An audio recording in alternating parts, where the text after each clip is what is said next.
हृदय स्वीकार करता है कि मैंने गलत किया है। इसीलिए आदमी जब गलत कर्म करता है तब इधर उधर देखता रहता है, कोई देखता तो नहीं है। उसकी अंतरात्मा कबूल करती कि ये गलत है और नहीं करना चाहिए, किंतु स्वार्थ बस, लोभ बस वो गलत करता है। स्वार्थ और प्रलोभन से जो ऊपर उठ जाता है, गलत कर्म से छूट जाता है। तो हर आदमी को कर्तव्यनिष्ठ होना चाहिए और सदाचारनिष्ठ होना चाहिए। हर आदमी का जीवन उज्जवल होना चाहिए, पवित्र होना चाहिए और हर आदमी को आत्मबोध होना चाहिए, आत्मनिष्ठ होना चाहिए। जब तक आदमी आत्मनिष्ठ नहीं होता है वो भी निर्भय नहीं होता है, अनेक प्रकार से भय में रहता है। भूत प्रेत का उसको भय सताता है कि हम रास्ते में चलेंगे कहीं भूत न मिल जाए, भूत न परेशान करें, अभय नहीं हो सकता है। और आगे चलते हैं तपश्चर्या के क्षेत्र में देखते हैं, ऐसे ऐसे साधु हैं जो 12 साल तक खड़े रहते हैं, 12 साल तक मौन रहते हैं, 12 साल तक व्रत करते हैं, जो भी विधान लेते हैं तपश्चर्या का 12 साल तक लगातार करते हैं। ऐसे व्यक्तियों को हम देखे हैं जो 12 साल खड़े रहे हैं, जिनके पैर में सूजन आ गई थी, अनाज नहीं खाते थे, फल लेते थे और तरह तरह के अंधविश्वास के शिकार थे, निर्भय नहीं थे, क्योंकि वहां आत्मबोध नहीं था। आत्मज्ञान के अभाव में आदमी अभय नहीं होता है, अनेक अंधविश्वासों का शिकार रहता, भयभीत रहता है कि अगर ऐसा नहीं किए तो परमात्मा नाराज हो जाएगा, हमको नरक में भेज देगा, ये हो जाएगा, वो हो जाएगा। आदमी निर्भय नहीं होता। सदगुरु मिले, कर्तव्य का बोध दिए, सदाचार निष्ठ जीवन हुआ, आत्मनिष्ठ जीवन हुआ, निर्भय ध्यान कियो, जो अपना स्वरूप चेतन स्वरूप है, ये अजर अमर अविनाशी अखंड है, जड़ तत्वों से सर्वथा भिन्न है। अपने आप में जो व्यक्ति संतुष्ट हो जाता है, शांत हो जाता है, वो निर्भय स्थान पा जाता है। संसार का जितनी चीजें हैं सब मिलने और बिछोड़ने वाली चीजें हैं। जो भी प्राणी मिले हैं, जो भी पदार्थ मिले हैं, एक न एक दिन सबसे छूट जाएंगे। हम देखें, अपने पूर्वजों को देखे हैं कि वे इन्हें अपना मानते रहे और छोड़ करके चले गए।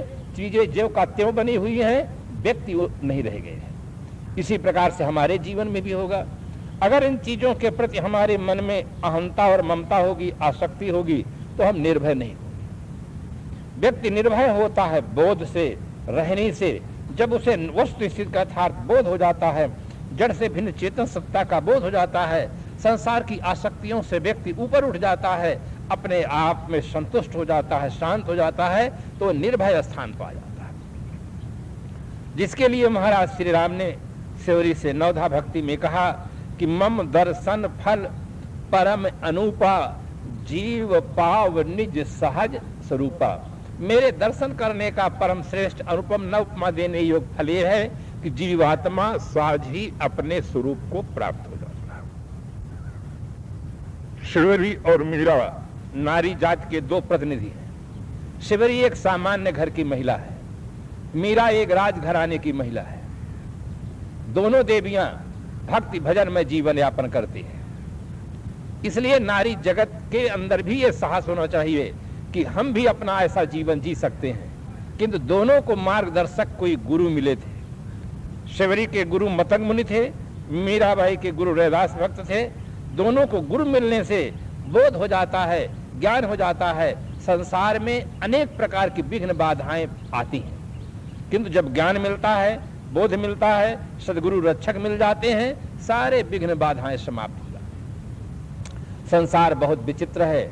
आप सत्संग में आते हैं, भजन करते हैं, भक्ति करने लग जाते हैं, तो संसार के लोग ताना बाना मारना भी शुरू करते हैं। कितनी जगह पर तो लोग कह बैठते हैं, अरे 9 से चूहा खाकर बिल्ली हज करने को चली है। यानी तमाम जवानी भर जीवन संसार की धारा में व्यतीत कर दिए हैं। अब वृद्ध अवस्था आ गई है, अब इनको कथा रुचती है, संत रुचते हैं, भजन साधन रुचता है। अगर इसको आप सहन नहीं करेंगे तो फिर आपकी स्थिति पक्की नहीं हो सकती है। सहन करिए। जो भी व्यक्ति संसार में आता है, संसार के लोगों ने उसे बहुत व्यंग बाणों से प्रहार किया है, और जो सहन कर जाते हैं वो सफल हो जाते हैं। मीरा जैसी सती साध्वी देवी को संसार के लोगों ने अनेक प्रकार से ताना बाना मारा है, तब वो कहती है कि मेरे तो गिरधर गोपाल दूसरा न कोई, संतन ढिग बैठ बैठ लोक लाज खोई, अब तो बात फैल गई जाने सब कोई, मेरे तो गिरधर गोपाल दूसरा न कोई। ये संसार बहुत विचित्र है। भजन करो, तो भी लोग व्यंग करते हैं, और न करो तो कहेंगे इनके भाग में कहाँ लिखा है, ये तो माया के कीड़े हैं, माया के गुलाम हैं, ये इनके भाग्य में कहाँ लिखा कि भगवत भजन करें। तो दोनों प्रकार से संसार कहता है, जो आदमी अपना कल्याण चाहता है वह निंदा से न डरे। निंदा वाले कर्मों से तो करोड़ों कोस दूर रहे, किंतु निंदा से न डरे। ये संसार बहुत विचित्र है, दोनों तरह से कहता है, सबकी सही निज काज बनाते, नहीं काहू को दोष लगाते, अजर अमर अमृत पद पाते। सबकी सह लो, जो आदमी सहता है वही आदमी संसार में ऊपर उठ सकता है, वही आदमी सफल होता है। सबको लोगों ने कहा है, गांधी जी को कहा, और राष्ट्र में जो बड़े बड़े कहलाने वाले महापुरुष हुए, सबको संसार के लोगों ने कहा है। इसलिए निर्भय थान की ओर सदगुरु मिल जाते हैं, और जब हमें बोध हो जाता है तो हम निर्भय हो जाते हैं। इतने नहीं, ऐसे ऐसे संत हुए हैं जो वैरागवान संत हुए हैं, जिनको देख करके समाज के लोगों ने बहुत बड़ा व्यंग किया। स्वामी राम तीर्थ थे, प्रोफेसर थे, और जब उनके जीवन में विराग आया और विराग के अभ्यास के लिए वो शमशान में जाते थे। शमशान में जाकर जब बैठते थे तो एक धोती पहन करके ओढ़ करके शमशान में जाते थे, और जब प्रोफेसर थे विद्यालय में जाते तो पैंट और शर्ट से जाते। किंतु जब शमशान में जा करके वहां बैठते, आंख बंद कर लेते, और भीतर विचारों का प्रवाह चालू हो जाता कि एक दिन ऐसा आएगा कि हमें भी यहाँ ही आना पड़ेगा, ऑफिस छूट जाएगा, कुर्सी छूट जाएगी, शमशान में ही पहुंचना पड़ेगा, और उस दिन लोग आग लगाकर फूंक देंगे, परिवार सब छूट जाएगा, पदार्थ सब छूट जाएंगे, पद छूट जाएगा। इस प्रकार से भीतर भीतर चिंतन करते करते उनके अंतःकरण की जो आसक्ति थी वो समाप्त हो गई। बहुत चीजों का अभ्यास करना पड़ता है। जैसे बचपन में माँ कितनी बार बच्चे को अंगुली पकड़ा करके खड़ा करती है, उसको तेल लगाती है, मालिश करती है, बार बार बच्चे को सहारा देती है, तब एक दिन ऐसा आता है कि बिना माँ के अंगुली के सहारा पकड़े बच्चा उठकर खड़ा हो जाता है और चलने लग जाता है। किंतु प्रारंभिक अवस्था में अगर कोई माँ इस प्रकार से आधार न दे, कोई व्यक्ति ऐसा आधार न दे, तो बच्चा खड़ा नहीं हो सकता है, चल नहीं सकता है। इसी प्रकार से प्रारंभिक अवस्था में साधक को अनेक प्रकार से अभ्यास करना पड़ता है, तब चित्त की आसक्ति दूर होती है। सहज नहीं है। अगर सहज होता तो हर आदमी ऐसा ड्रेस भेस पहन लेता और घूमने लग जाता है। ये सहज नहीं है, इसके लिए बहुत बड़ा प्रयास करना पड़ता है। स्वामी तीर्थ शमशान में जाकर के वैराग का अभ्यास करते थे। चित्त में जो मोह है, ममता है, उसका समन करते थे। एक ऐसा भी व्यक्ति था, घर में हुआ खटपट, चल बाबा के मठ पर, बाबा बताए काम तो बंदा रमते राम। घर में पत्नी से विवाद हो गया, छोड़ करके चल दिए। चल करके थोड़ी दूर पर बगीचा में बैठ गए।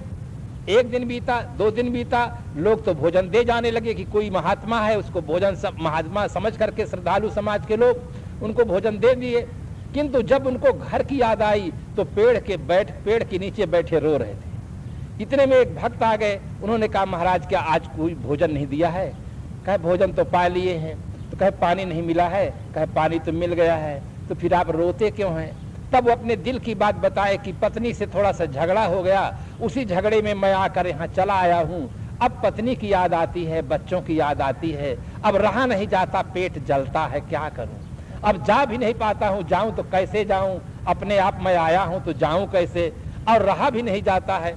तो चित्त में जो आसक्ति होती है, यह आसक्ति ही सारे दुख की जननी है। इस आसक्ति को निर्मूल करने के लिए वो महात्मा स्वामी राम तीर्थ वैराग का अभ्यास कर रहे थे। एकांत में एक दिन अभ्यास करके आ रहे थे, अंधेरा हो गया था, अभ्यास करके आ रहे थे, रास्ते में एक व्यक्ति मिल जाता है और वो व्यक्ति करारा व्यंग कर देता है।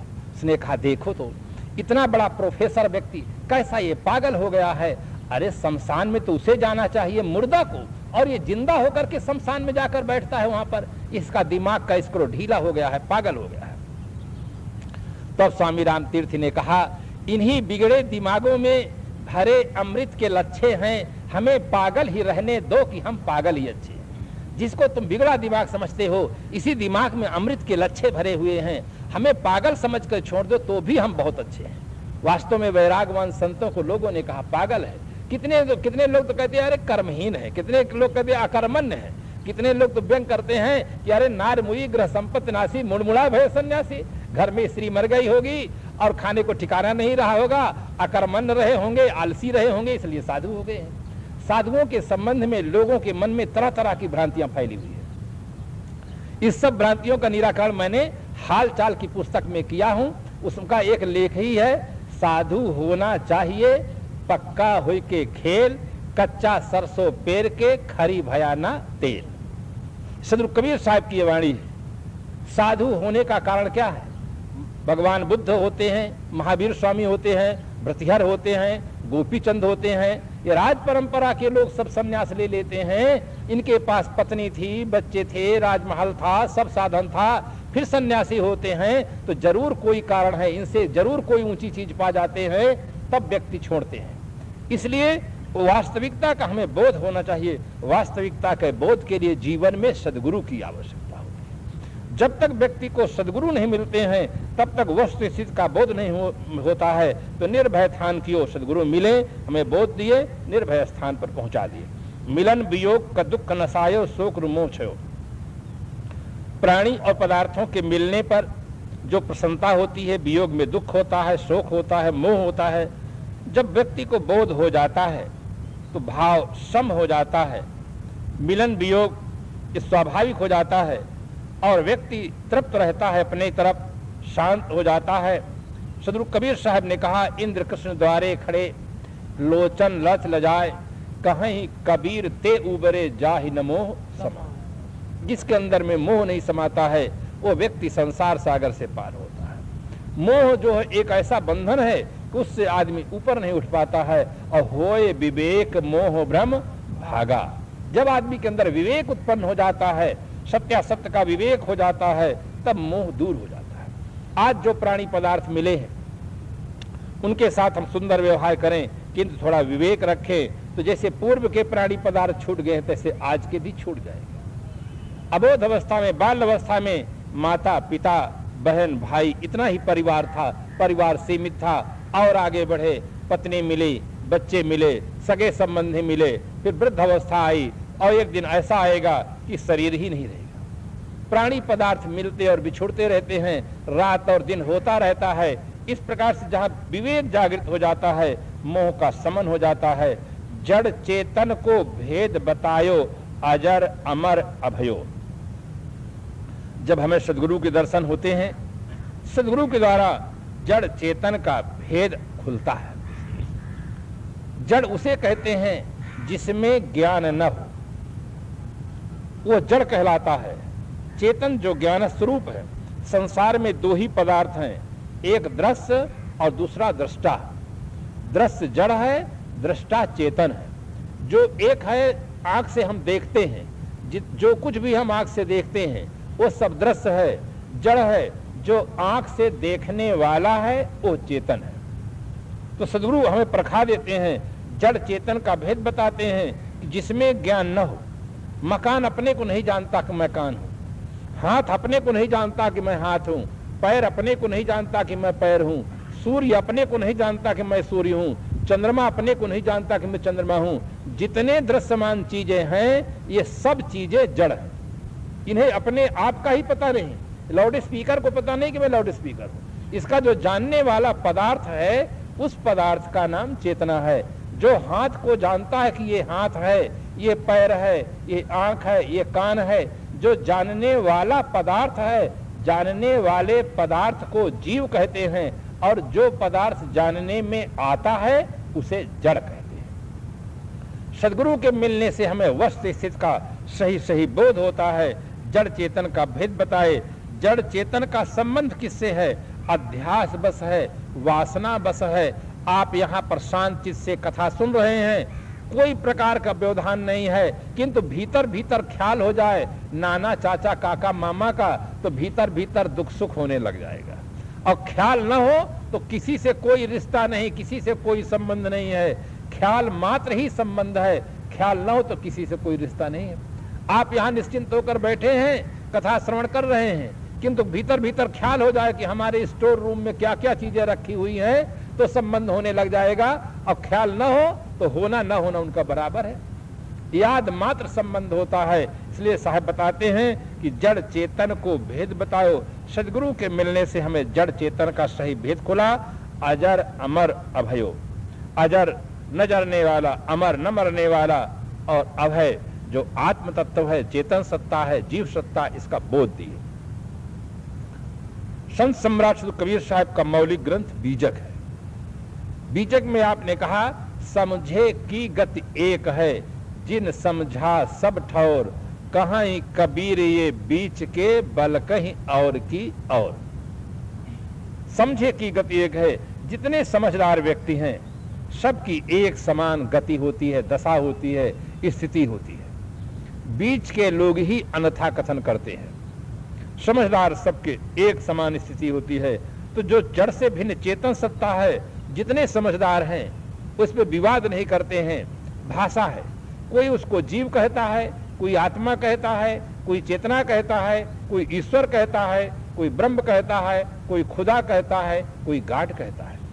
एक वस्तु के अनेक भाषा में अनेक नाम होते हैं। जैसे जल है, संस्कृत का ज्ञाता उसे जलम कहेगा, इंग्लिश का ज्ञाता उसे वाटर कहेगा, कोई उसे पानी कहेगा, कोई आब कहेगा, कोई तोय कहेगा।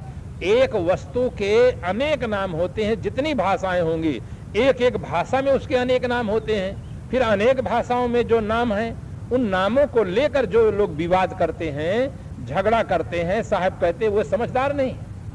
गीताकार ने समन्वय किया, उपदृष्टानुमंता चा भर्ता भोक्ता महेश्वरः परमात्मेति चाप युक्तो देहे अस्मिन पुरुषः परः। इस देह में रहने वाला जो पुरुष है, उपदृष्टानुमंता, भर्ता, भोक्ता, परमात्मा, महान ईश्वर है। कितना साफ समन्वय किया। सदगुरु कबीर साहब ने कहा, राम खुदाय सक्त शिव एकै कहधो काहि निहोरा। इस प्रकार से महापुरुषों ने समन्वय किया।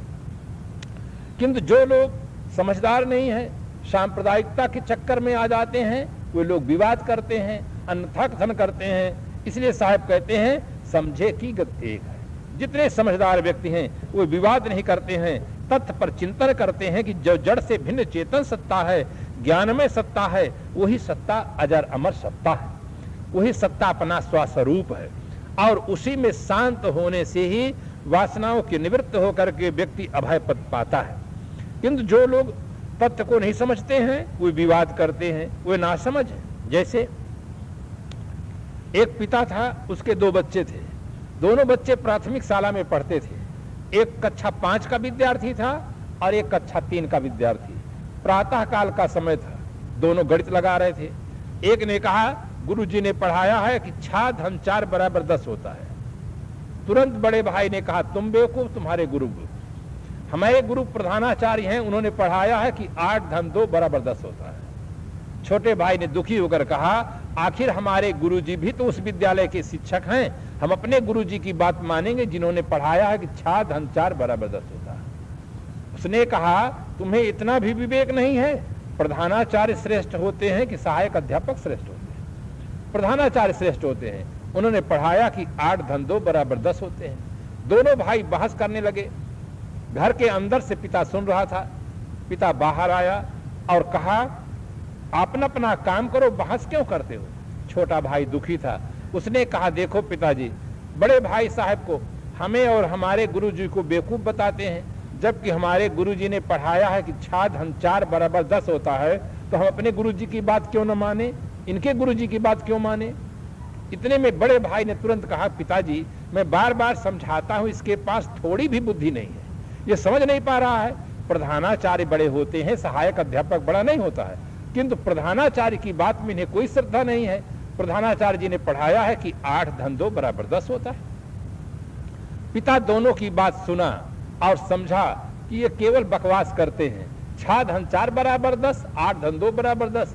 पिता मुस्कुराते हुए कहा, बेटा न तुम बेवकूफ न तुम्हारे गुरु बेवकूफ, बेवकूफ तो मैं हूं जो 2 बेवकूफों को जन्म दिया हूं। अगर मैं बेवकूफ नहीं होता तो तुम 2 बेवकूफों का जन्म ही नहीं होता। क्योंकि अब तथ्य में कोई झगड़ा नहीं है, केवल शब्द को लेकर के झगड़ा होता है। इसीलिए सुकरात ने लिखा कि all men are fool, I am a wise man, because I know I am a fool. सभी मनुष्य मूर्ख हैं, मैं अकेला बुद्धिमान हूं, क्योंकि मैं जानता हूं कि मैं एक मूर्ख आदमी हूं। वास्तव में जो अपनी मूर्खता को जान लेता है वो मूर्ख नहीं होता है, बुद्धिमान होता है, समझदार होता है। अगर आदमी को अपनी भूल का पता चल जाता है तो आदमी उस भूल से छूट सकता है। जिस आदमी को अपनी भूल का ही पता न चलता हो वो आदमी अपने भूल से मुक्त होने का प्रयास कैसे कर सकता है। तो जो तथ्य है उस तथ्य पर हमारी दृष्टि जानी चाहिए। जिस समय मैं ऋषिकेश में परमार्थ निकेतन में पढ़ रहा था उस समय पर कभी कभी महामंडलेश्वर स्वामी भजनानंद जी कहा करते थे कि ब्रह्मवादियों पर बहुत व्यंग करते थे। तब जो वहाँ के एक और सन्यासी संत थे वो कहने लगे कि अब महात्माओं को ब्रह्म से शब्द से चिढ़ हो गई है, अब हम उसको चेतन कहा करेंगे। तो इस प्रकार से सभी उस आश्रम के रहने वाले थे और सभी वेदांती थे, किंतु शब्दों को लेकर के कभी कुछ ऐसा हो जाता है तब फिर वो चेतन का, अब भाई उसको चाहे चेतन कहो, चाहे ब्रह्म कहो, चाहे आत्मा कहो, चाहे जीव कहो। तो इस प्रकार से साहब जब मिले, सदगुरु मिले तो जड़ चेतन को भेद बतायो, अजर अमर अभयो, गुरु की कृपा से भयो बड़ भागी, तोस पियोस पियो।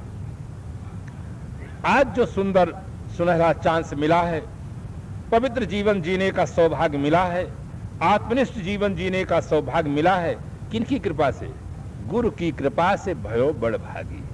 गुरु की कृपा से जब हमें बोध मिला तब हमें ऐसा पवित्र जीवन, महान जीवन जीने का सौभाग्य मिला। और तोस पियोस पियो, संतोष अब जीवन में आया। वास्तव में जो मनुष्य के जीवन में तृप्ति मिलती है, संतोष मिलता है, तभी मिलता है जब सारी वासनाएं समाप्त हो जाती हैं। जहां तक वासनाओं की आग धधकती रहेगी तहां तक आदमी के जीवन में तोष कहां है। वासना, आप एयर कंडीशन मकान में रहें और बहुत ठंडी ठंडी चीजें खा लें, किंतु अगर वासना अंदर धधकती हो तो वासना से अंतःकरण में तृप्ति नहीं हो सकती है, शांति नहीं हो सकती है। इसीलिए एक शायर लिखता है आबो हवा ठंडी, कश्मीर नहीं साहब, ठंडा हो कलेजा जहां कश्मीर उसे कहते हैं। जहां आदमी का कलेजा ठंडा हो, जहां आदमी का दिल ठंडा हो जाए वो सचमुच कश्मीर है। जहां आदमी की भीतर वासनाएं शांत हो जाएं। हर आदमी जंगल में रहकर, घर में रहकर, कहीं भी रहकर अगर भीतर से शांत हुआ है तो उसे संतोष का अनुभव होगा। और भीतर वासना की आग धधकती रहेगी तो आदमी के जीवन में संतोष नहीं हो सकता है। तो गुरु की कृपा से भयो बड़ भागी। सदगुरु मिले तो मुझे ऐसा सौभाग्य प्राप्त हुआ। जब तक सदगुरु नहीं मिले थे आदमी अबोध अवस्था में भटकता रहता है, न मालूम आदमी कहां कहां भटकता है।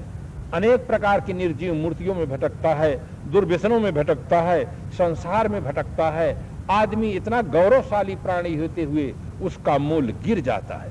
बेमूल होकर के आदमी जहां तहां जाता है, सिर पटकता है, रोता है, गिड़गिड़ाता है। जिनके सामने प्रार्थना नहीं करनी चाहिए उनके सामने जाकर प्रार्थना करता है, दीनहीन हो जाता है।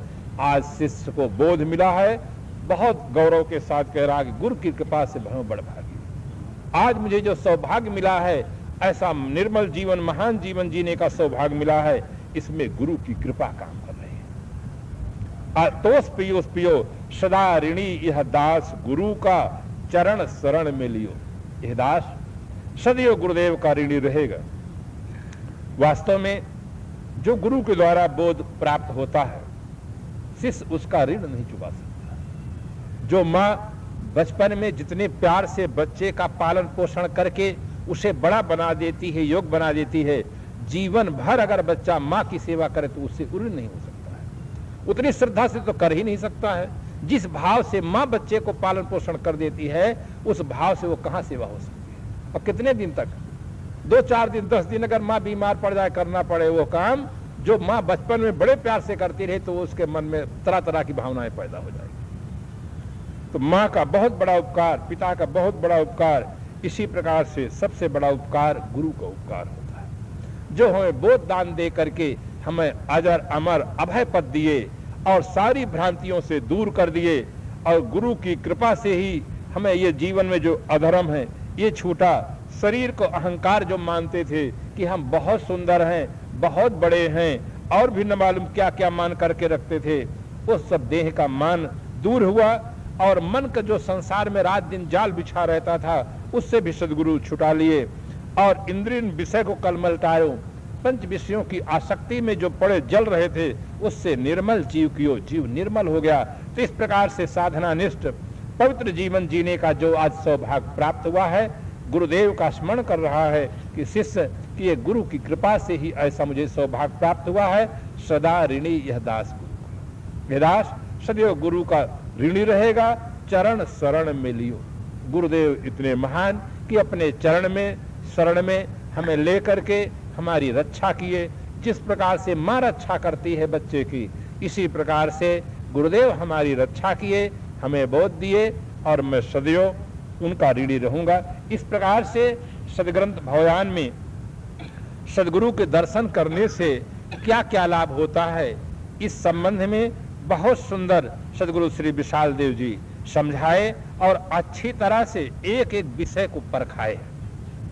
सुनना, समझना और तत्पश्चात जीवन में उतारना, 3 स्टेज होता है। पहले हम अच्छी तरह से श्रद्धा और भाव से सुने। अगर सुनने में कहीं कुछ बात रह जाए पूछने जैसी, तो सदगुरु के पास जाकर, संतों के पास जाकर उस विषय को अच्छी तरह से समझना चाहिए। जब हम समझ लेते हैं, समझ से ही जीवन में क्रांति होती है, परिवर्तन होता है। और जब ऐसा जीवन महान बन जाता है, तभी हम सदगुरु का उपकार मानते हैं। तभी हमें समझ में आता है कि सदगुरु की कितना बड़ा उपकार है, किस प्रकार से हमें बोध दिए हैं। और आज हमारा जीवन जो निर्मल है, इसका श्रेय गुरु कृपा का है। इसीलिए सदा ऋणी यह दास गुरु का चरण शरण में लियो। बोलो श्री सतगुरु देव की जय। हमारी घड़ी में तो पूरा 1 घंटा फिर बात। तो सभी कबीर साहब की साखी है कि मस कागज छुओ नहीं, कलम गहो नहीं हाथ, चारों जुग का महात्म कबीर मुख ही जनाई बात। सचमुच चरितार्थ यहाँ होता है। साहब न कोई कलम उठाए न कोई कागज उठाए, एकांत में रहते थे और एकांत में जो अनुभव होता था उसको बारंबार अभ्यास करते थे। और जो नजदीक संत रहते थे उनको बतला देते थे, वो नोट कर लेते थे। इस प्रकार से बिना मस कागज छुए भवयान, मुक्तिद्वार, सत्यनिष्ठा, नवनियम, ये 4 पुस्तकों की साहब रचना की है। तो उसमें भवयान एक ऐसा महान ग्रंथ है जिसमें भक्ति भावना से लेकर के अंतिम जड़ चेतन का निर्णय, किस प्रकार से जीव सदगुरु की उपासना के द्वारा क्रमशः उसके मन में बोध हो, विराग हो, आत्मबोध प्राप्त करके संसार सागर से पार हो, सब सामग्री की विधिवत चर्चा। पारक सिद्धांत में एक ऐसे महापुरुष हुए जो विधि परख में चिंतन दिए हैं। अपने स्व सिद्धांत का प्रतिपादन करते हुए, अपने जीवन को उज्जवल बनाते हुए वो कैसे स्थिति प्राप्त हो जिससे हमारा उद्धार हो। तो उस प्रकार से इस सदग्रंथ में चर्चा है और चिंतन है। आप लोग जब तक यहाँ समय मिले, जब तक रहेगी जिंदगी, फुर्सत न होगी काम से, कुछ समय ऐसा निकालो, प्रेम कर लो राम से। जब तक जीवन है काम से फुर्सत नहीं मिलेगी। और हर आदमी को वास्तव में काम करना चाहिए, हर आदमी को कर्मठ होना चाहिए। जिस आदमी की जो जवाबदारी है उस जवाबदारी को निभाना चाहिए, करना चाहिए। किंतु काम करने का ढंग भी तो सीखना चाहिए कि कौन काम करना चाहिए, कौन काम नहीं करना चाहिए। आदमी जब कुछ सुनता नहीं, समझता नहीं, तो जो नहीं करना चाहिए उसी में जीवन समाप्त हो जाता है और जो करना चाहिए वो उधर रह जाता है। इसलिए जब तक ऐसा सुयोग मिले, व्यवहारिक काम आप आगे पीछे भी कर ले। कथा का समय 4 बजे से 6 बजे तक है। ये 2 घंटा बहुत मूल्यवान समय है। व्यवहारिक काम आपकी जो जवाबदारी हो, या तो थोड़ा पहले कर ले या बाद में कर ले, किंतु सब संयोग ठीक रहे तो कथा में आए, इससे बहुत लाभ होगा। हर आदमी लाभ ही तो चाहता है, चाहे धन का लाभ हो, चाहे पद का लाभ हो, चाहे स्वास्थ्य का लाभ हो, हर आदमी लाभ चाहता है। कथा सुनने से जीवन जीने की विधि मालूम हो जाएगी कि हम कैसे जीवन जिए, हमारा जीवन कैसे निर्मल बने, हमें आत्म शांति कैसे मिले। प्रायः लोग मरने के बाद कहते कि ऐसा कुछ करो जिससे इनकी आत्मा को शांति मिले, और जीवन में कभी सुने नहीं आत्मा क्या चीज है और शांति क्या चीज है।